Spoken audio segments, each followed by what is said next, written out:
UGC net की preparation तो लाखों बच्चे करते हैं, पर सिलेक्शन कुछ 100 बच्चों का ही होता है। इसके पीछे रीजन क्या है? इसके पीछे रीजन है सही डायरेक्शन का ना होना। बच्चे पढ़ाई तो बहुत करते हैं, पर उन्हें ये नहीं पता होता पढ़ना क्या है। तो बच्चे, आज हम लेकर आए हैं आपके लिए सिलेबस की पूरी वीडियो, जिसमें आपको पूरी स्ट्रैटेजी बताई जाएगी और एक एक चीज पेपर 2 की हिस्ट्री की आपको बताई जाएगी। तो वेलकम टू माय चैनल, मैं हूं आपकी हिस्ट्री वाली मैम रेनू नागर। आइए शुरू करते हैं। तो बच्चे, सबसे पहले हमें ये देखना होगा कि हम प्रिपरेशन किसकी कर रहे हैं। हम प्रिपरेशन कर रहे हैं अपने हिस्ट्री, जिसका कोड है 06 का। इसकी हम प्रिपरेशन कर रहे हैं और हम उसका सिलेबस अब देखेंगे। सबसे पहले दिमाग में ये चीज बैठा लो कि क्या है इसमें, आपके कितनी यूनिट्स आती है। तो इसमें आपकी 10 यूनिट्स आती है। कितनी यूनिट्स आती है? 10 यूनिट्स आती है। ईच यूनिट आपके क्या करती है? ईच यूनिट आपके 10 क्वेश्चन लेके आती है अपने साथ, और हर क्वेश्चन आपके 2 मार्क्स का होता है। ईच यूनिट 10 क्वेश्चन लेकर आती है और हर क्वेश्चन आपके 2 मार्क्स का होता है। उसके बाद हम क्या देखेंगे कि टोटल आपके 100 क्वेश्चन पूछे जाते हैं। टोटल आपके 100 क्वेश्चन पूछे जाते हैं यूजीसी नेट के एग्जाम में, और वही सेम बात हर यूनिट से आपके 10 क्वेश्चन आते हैं। सबसे पहले हमने क्या देखा? सबसे पहले हमने देखा कि आपके पेपर 2 में 10 यूनिट है, हर यूनिट से 10 क्वेश्चन आ रहे हैं।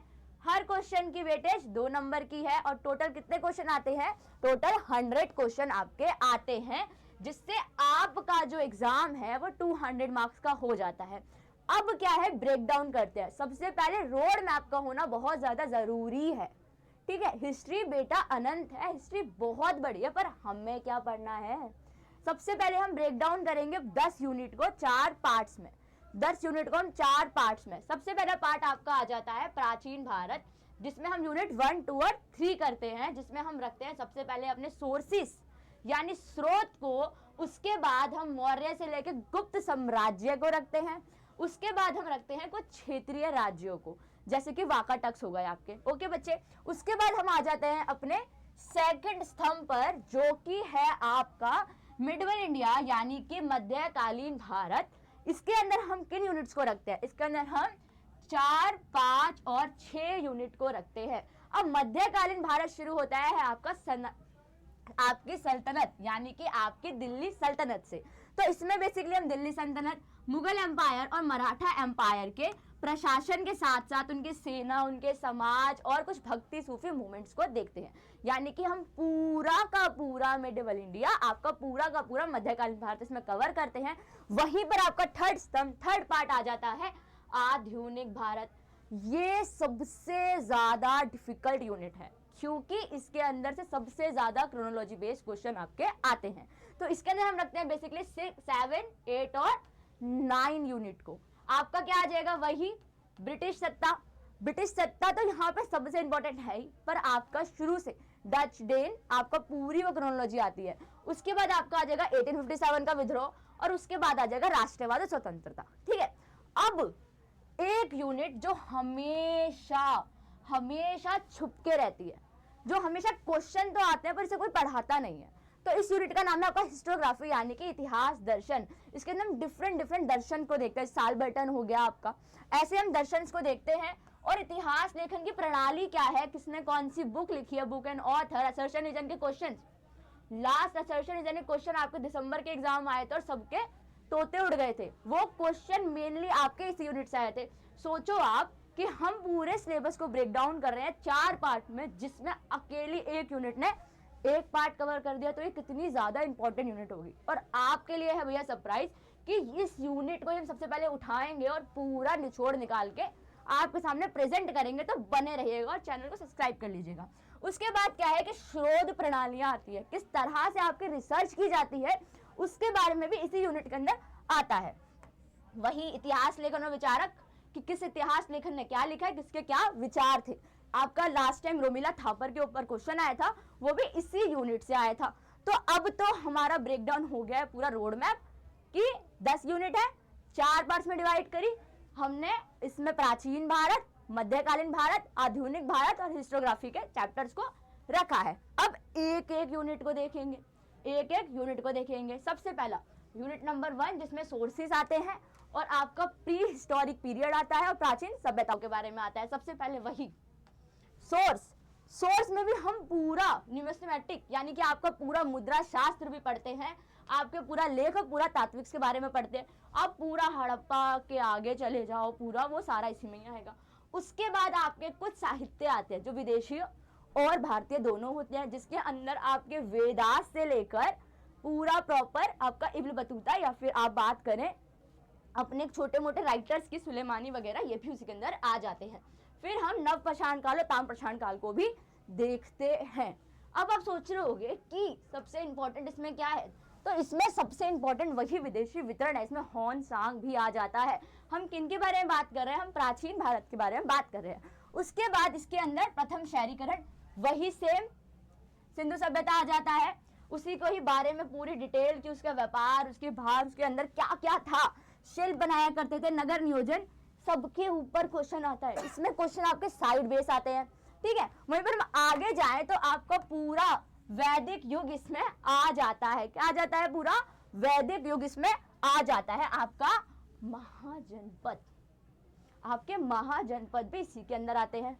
बुद्ध और जैन रिलीजन पढ़ा था ना, संगीतीस होती है, सारी की सारी असेंबलीज होती है, क्रोनोलॉजी आ गई जी।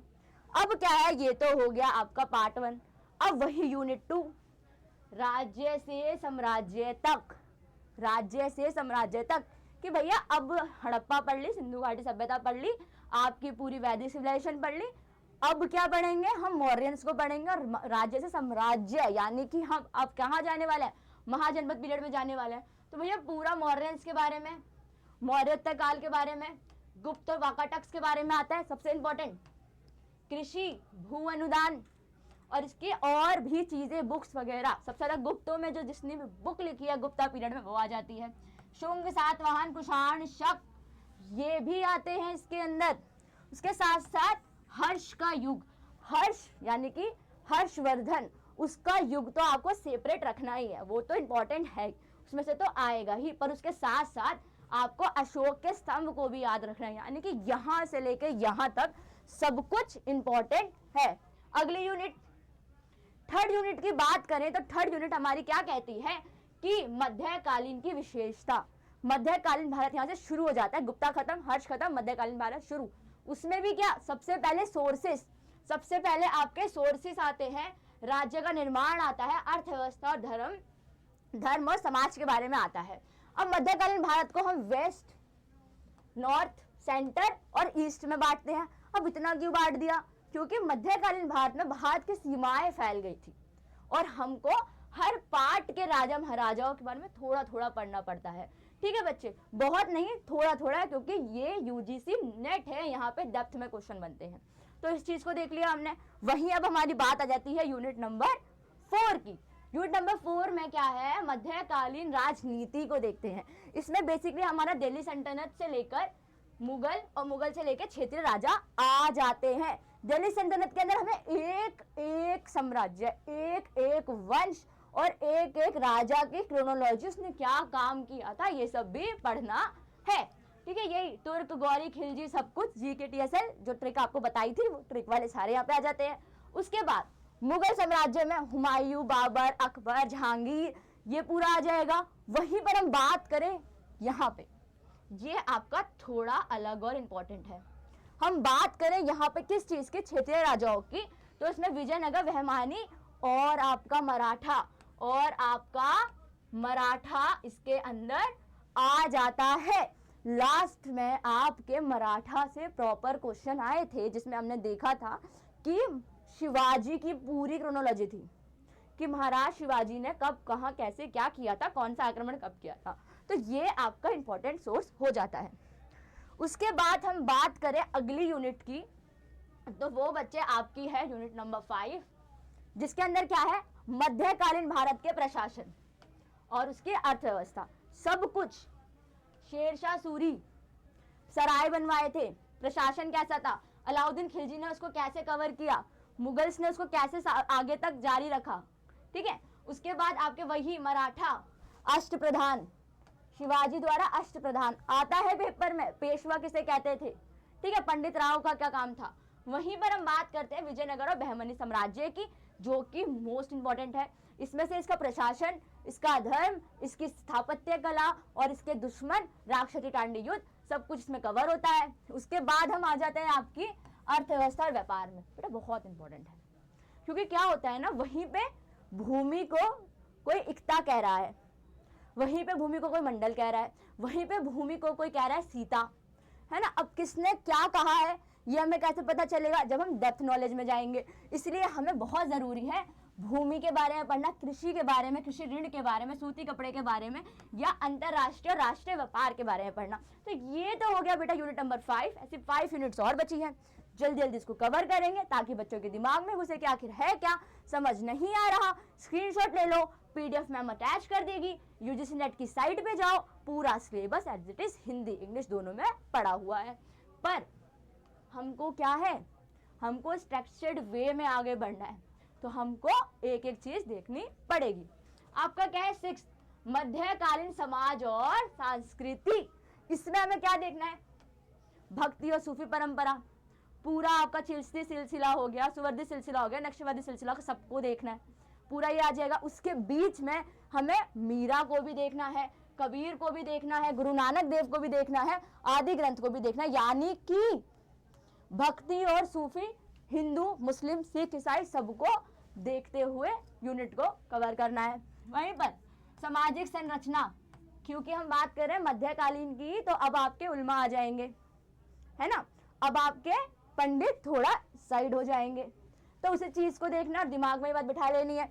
उसके बाद अपने कला वगैरह को देखना है, कला और शिक्षा को, कि अब क्या था, मदरसा बनने लग गए थे, पहले गुरुकुल थे ना, अब मदरसा बनने लग गए थे, उस चीज को देखना है। इंडो इस्लामी परंपरा को देखना है कि भारत में गुबंद नहीं हुआ करते थे, कैसे आए, मुगल्स लेकर आए, कौन देखेगा, हम कैसे देखेंगे, यूनिट नंबर 6 में। तो ये हो गई इंपॉर्टेंट यूनिट।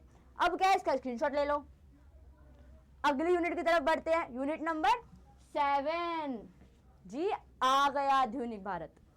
अब हम आधुनिक भारत को, मॉडर्न इंडिया को देखेंगे, जिसके अंदर हम विदेशी यूरोपीय व्यापारी देखेंगे, कैसे वास्को डी गामा पुर्तगाली भारत में आए, डच, डेन, फ्रांसीसी, ब्रिटिश कैसे कैसे भारत में आए, उसकी क्रोनोलॉजी वेरी इंपॉर्टेंट, बहुत जरूरी है क्रोनोलॉजी। उसके बाद आपका आ जाता है राज्यों को, कि कुछ नए राज्यों का भी उदय हुआ था, जैसे कि बंगाल, अवध, मैसूर और पंजाब, और इसको कैसे कॉन्कर किया था ब्रिटिश ने, ये भी हमें देखना है। और वहीं पर आ जाती है हमारी कुछ ऐसी नई तकनीक जो भारत में नहीं थी, ब्रिटिश लेकर आए थे। वहीं पर हम देखते हैं कि कंपनी से क्राउन तक का सफर, यानी कि 1857 का रिवॉल्ट भी हमें इसमें देखना होगा। तो ये तो क्लियर हो गया कि पुर्तगाली से शुरू होगा और 1857 तक आपके आधुनिक भारत धीरे धीरे चलता रहेगा। अगली बार अगर हम बात करें यूनिट नंबर 8 की, तो इसके अंदर वही जो ब्रिटिश ने हमें सिखाया, पढ़ाया, और उस तरीके को चलाते कैसे थे वो, ठीक है। इत्तेदारी परंपरा जो थी आपकी, मनसबदारी, या फिर आप बात करो इस्तेमारी बंदोबस्त, ये छोटे छोटे जो बंदोबस्त थे, इसको ठीक करके अपना नया बंदोबस्त कैसे उन्होंने चालू करा, इस चीज को हम देखेंगे। और इसका आर्थिक प्रभाव क्या पड़ा, कि बुनकरों ने जगह चेंज कर ली, और बहुत सारी डिटेल में चीजें, ठीक है। कृषि से वाणिज्य तक, नया शहरीकरण, ब्लैक और व्हाइट टाउन, ये सब देखेंगे। रेलवे प्रणाली नहीं थी भारत में, डाक, टेलीग्राफ, अकाल की नीतियां वेरी इंपॉर्टेंट, इसको तो भैया स्टार लगा लो, अकाल की नीतियां हर साल पेपर में आती है। उसके बाद जाति और जनजाति आंदोलन, हमें सब पता है मोलपा, संथाल के बारे में, पर क्रोनोलॉजी गायब। पूछ लिया किसी ने कान्हा और किसके थे नेता, वहीं क्रोनोलॉजी गायब। तो इसको बेटा रटना पड़ेगा। मुझे पता है क्रोनोलॉजी बहुत डिफिकल्ट होती है, सन याद रखना बहुत डिफिकल्ट होता है, पर करना तो पड़ेगा, क्योंकि करने से हो जाता है। उसके बाद क्या है, यहीं पर हम उसकी संस्कृति और उसका प्रभाव देखेंगे, कि कैसे ईसाई भारत में आए और अपनी संस्कृति का प्रभाव सब पे फैला दिया, उस चीज को हम यहाँ पे देखेंगे। और साथ में हम क्या देखेंगे, पुनर्जागरण को, कि राजा राम मोहन जैसे लोग कैसे भारत में आते हैं, पुनर्जागरण को देखेंगे, कि राजा राम मोहन जैसे लोग कैसे सती प्रथा को खत्म करते हैं, बाल गंगाधर तिलक, राणा रे, ऐसी चीजों को हम इसमें देखेंगे। ब्रिटिश के कानून को देखेंगे, कैसे आपके जज सिस्टम इंट्रोड्यूस होता है भारत के अंदर, इसको देखेंगे। उसके साथ साथ ईसाई मिशनरियों का प्रभाव देखेंगे कि उन्होंने ऐसा क्या प्रभाव डाला कि भारतीयों ने अपना धर्म छोड़कर ईसाई धर्म को अपना लिया। अब क्या है आपकी यूनिट नंबर 9, जो कि आपके सिलेबस के अकॉर्डिंग आपकी लास्ट यूनिट होने वाली है, थ्योरी के अकॉर्डिंग, किताब के अकॉर्डिंग, इतिहास के अकॉर्डिंग। इसमें क्या है, वही राष्ट्रवाद का उदय, पूरा का पूरा इंडियन नेशनल कांग्रेस को देखेंगे। इसके अंदर कैसे उसकी उत्पत्ति होती है, कैसे उसके सेशंस होते हैं, कौन कौन उसका अध्यक्ष बनता है और कैसे वो अपनी चीजें सुधारती है और भारत को आजादी दिलाती है। इसको पूरा रोड मैप देखेंगे। विभाजन देखेंगे हमारा पूरा, मुस्लिम लीग कैसे बनी है ना, कैसे भारत पाकिस्तान अलग हुआ, पूरा माउंटबेटन प्लान। ब्रिटिश को नहीं छोड़ेंगे, ब्रिटिश के साथ चलते जाएंगे इसमें हम। वहीं पर जन आंदोलन, गांधी जी का क्या प्रभाव रहा, भीमराव अंबेडकर क्या प्रभाव रहा, पूना पैक्ट क्या था, ये सब देखेंगे। उसके बाद आपकी आजादी के बाद भारत का क्या हुआ, आजादी के बाद कौन सी ऐसी नीतियां, कौन सी ऐसी पंचवर्ष नीतियां आई जिसने भारत को मजबूत बनाया। तो यहां तक तो कंप्लीट हो जाती है आपकी थ्योरीज। अब क्या है सबसे इंपॉर्टेंट पार्ट आपका यूनिट नंबर 10, जिसमें आपकी प्रॉपर हिस्टोग्राफी, सिनेमेटोग्राफी आती है, ऑथर एंड बुक्स आता है, जो कि बच्चे इग्नोर कर देते हैं।